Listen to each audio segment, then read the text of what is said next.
मला सांगायला आणि मला स्वतःला खूप अभिमान वाटतो की एका चांगल्या कामाच्या निमित्तानं आपण तिसऱ्या टर्मची सुरुवात करतो. खरं तर अनेक कार्यक्रमांची उद्घाटन युवराज आपल्याला घेता आली असतील, पण अत्यंत चांगलं की जे लोकांच्यासाठी अतिशय महत्वपूर्ण आहे अशा एका सेवेचा शुभारंभ करून आपण आपल्या तिसऱ्या टर्मची सुरुवात करतोय. त्यामुळे मी पहिल्यांदा मनापासून सगळ्या आमच्या सहकार्यांचं अभिनंदन करतो.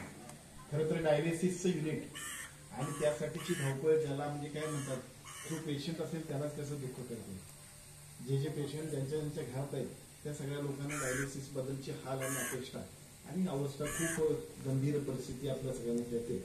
आणि असं काम आपल्याकडं आपल्या सगळ्या यंत्रणेच्या मार्फत, शासकीय यंत्रणेच्या मार्फत व्हावं आणि त्याचा उपयोग आपल्या सगळ्यांना व्हावा यासाठीच आजचा हा धावपळीने धडपड होती.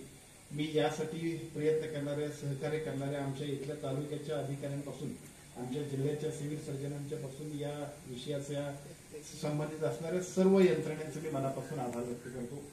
अतिशय चांगल्या पद्धतीने ही सुविधा 5 इथं आपली एकूण कॉट्स आहेत आणि मला वाटतं 5 पेशंट्स एका वेळेला त्याचा लाभ होऊ शकतील अशी परिस्थिती आहे. आपण अधिकाधिक चांगल्या पद्धतीने इथल्या तालुक्यातला एकही माणूस आता कोल्हापुरातल्या दवाखान्यात जाणार नाही याची काळजी घेण्यासंदर्भातलं जे काही उपाययोजना करायला पाहिजे ते आपण करावी अशा पद्धतीची अपेक्षा व्यक्त करतो.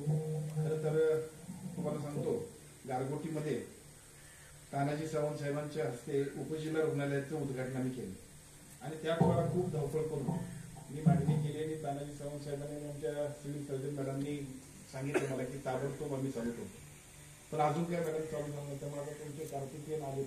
कार्तिकेयन आणि तुम्ही मला हे आटोपल्यानंतर चहा पिता पिता त्या दोन्हीचा, गारगोटी आणि आजऱ्याची सुद्धा तारीख मला दिली पाहिजे आणि त्याप्रमाणे आपण ते चालू केलं पाहिजे.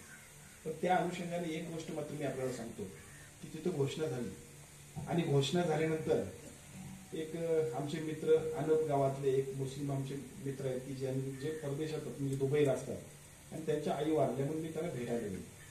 ते दुबईत होते. 12 दिवसानंतर मी गेलो होतो. तर त्याचे मिसेस मात्र मला इतक्या सांगत होत्या. त्यांनी काय सांगितलं HP, त्या म्हटलं की ज्या दिवशी तुमची घोषणा झाली ना ती गारगोटी डायलिसिस सुरू होणार आहे, कारण त्या पेशंट होतं डायलिसिसच्या. दर दिवशी सकाळी डायलिसिसला दर 2 दिवसांनी त्यांना कोल्हापूरला जायला लागायचं. 4 वाजता उठायचं.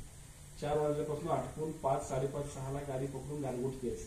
गारगोटीतलं कोल्हापुरात जायचं. तिथं नंबर लावून गेल्यानंतर संध्याकाळी 10 वाजेपर्यंत डायलिसिस करून गारगोटीतनं अनपमध्ये जाईपर्यंत त्या बिचारीला नाट्य व्हायचं.